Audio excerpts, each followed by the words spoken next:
talk about the fight in a minute, but I feel like the call-out's more important. I guess I'll put this down now. No, go for the effect.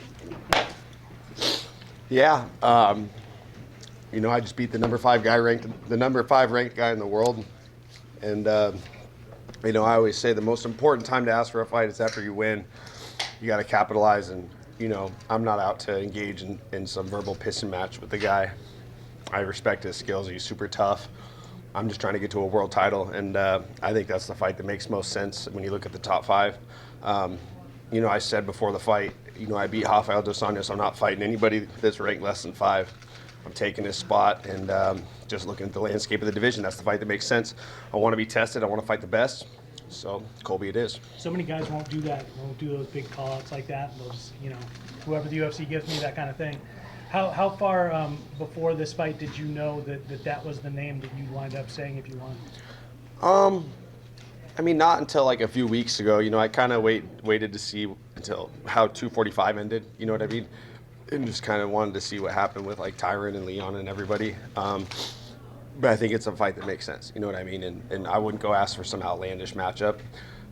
Anytime I've won a fight and asked for an opponent, I've usually gotten it, and that's because it's all well thought out. I just don't throw things against the wall that aren't going to stick. I just think it's a fight that makes sense. I think it's a fight I could get. So we'll see what happens. What did he show you in that fight that makes sense for you beyond just what the number is next to his name? I just showed that I'm tough. I mean, I just went out there and look at the guys that have beat RDA. You know what I mean? And only the best guys have beat him. So I'd like to think that I'm going to join the echelon of those fighters in that same aspect. You know what I mean? I'm going to become a champion. I proved that tonight. I went out and beat a championship caliber fighter. And that's it, you know what I mean? So I want to be great. I want to fight the best guys. I want to test myself. I want to see what my limits are. I don't think a lot of guys in the sport really have that mentality, you know what I mean? I'm not out to find easy fights. Colby Covington's a nightmare matchup for me, but I'm ready to walk through the fire. I want to fight the best guys. Did things go as easy for you tonight as it sometimes looked? I wouldn't say it was easy. You did make it look easy. He's a really strong guy. He's a really strong guy. I'll admit. Round 2, he started to really gain some momentum on me. But you know, in between rounds 2 and 3, my coach sat me down and gave me the pep talk. This is 5 minutes of your life, man. Put the pedal to the floor and don't let off. Really reignited the fire, and I was able to go out there round 3 and really push the pace. I think if we would have had another back and forth round in that 3rd round, we maybe could have stole fight of the night. But I'm not out to win fight of the nights. I'm out to win fights. So I went out there and did just that. I mean, if you look at my last, if you go all the way back to the Kevin Lee fight, he fought for a title. Anthony Pettis was a champion. Carlos Condit was a champion. Diego fought for a title. RDA was a champion. Let's go. You know what I mean? I only want to fight guys that have been champions or have been in title fights. I want to keep that same theme going forward.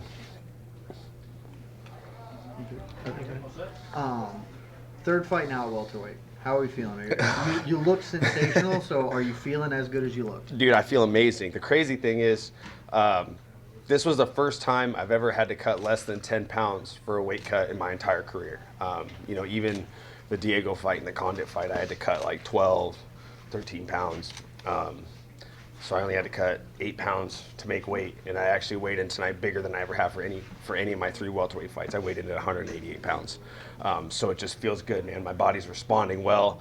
I think it's taken a year for me to finally grow into it. You know what I mean? It's taken some time for me to really build my body into this weight class, and it's really coming full circle. I mean, RDA, he's a strong guy, man. I mean, it might have looked easy to you guys, but after getting my hands on him, that guy's legit, dude. Like, he's a very strong competitor, and this is just the right weight class for me. Even if I had came up short tonight, it wouldn't have changed my mind to go back down. This is the weight class that I will end my career as, 170. This is, in my opinion, this is one of the most prestigious elite weight classes in the sport. You know what I mean? If you go back, you got Matt Hughes, George St. Pierre, Pat Miletich. You know what I mean? The lineage at welterweight is so deep. Next to heavyweight, I think this is the most prestigious weight class in the sport, in the UFC. So it's an honor to be here, and it's come Monday, you guys better put my name in the top 5, or I'm going to come looking for all y'all.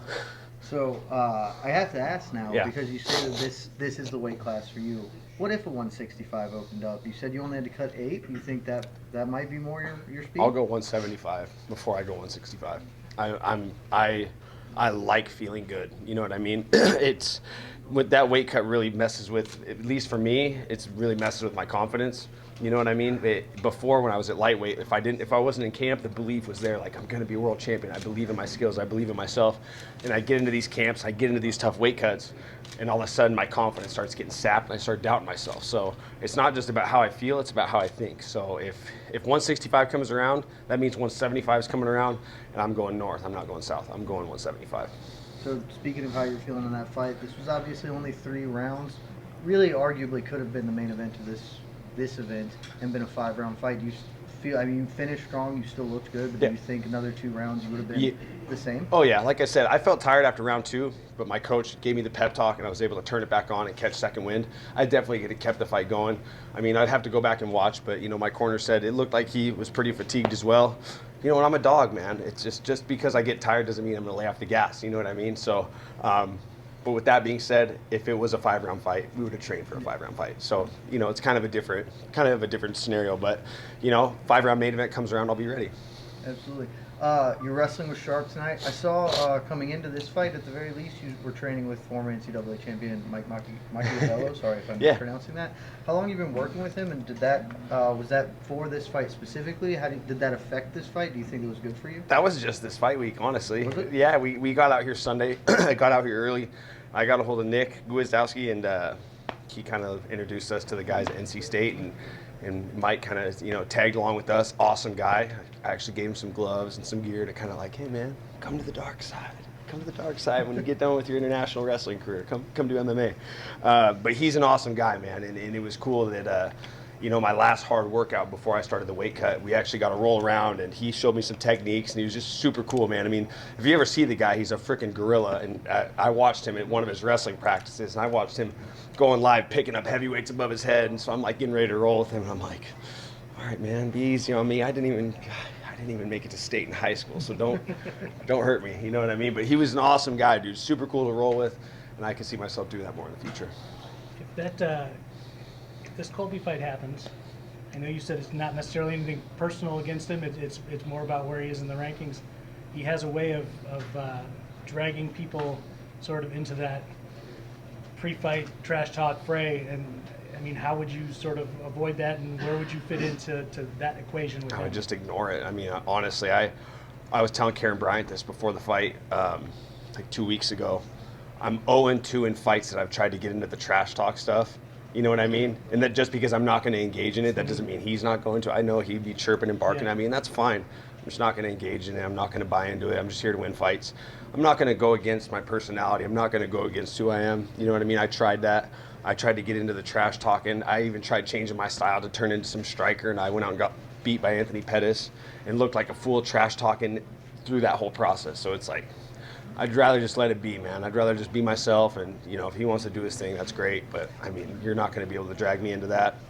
Even if he talks about my mom or any of the shit that used to piss me off before, I'll keep my head. I'll just focus on the fight. Sorry, Mom, she's in the back there. If you can't get Colby, is there anybody else that would interest you? I know you're looking at top 5, but anything that jumps out at you? Top 5. I mean, I'm not really focusing on anything else. I'm not taking. My theme is always no backward steps. Especially, I just went from 0 to 5, so I'm not going backwards from 5. It's 5 and forward, and that's it. 3-0, beat former champion, former title challenger, former champion. I'm not going backwards. It's only forward from here. So if I got to wait for a while to get that fight, that's fine. Maybe somebody gets hurt before the London thing. If my nose isn't too busted up, then maybe I'll jump into that. Who knows? But I only want to fight top 5 guys. I won 3 fights in a row welterweight against 3 tough guys. I'm here to be a champion. So no backward steps from here on going forward. Like I said, 2020, I will end the year as #1 contender. Put that in your headlines. Thank you. That's great. Boom.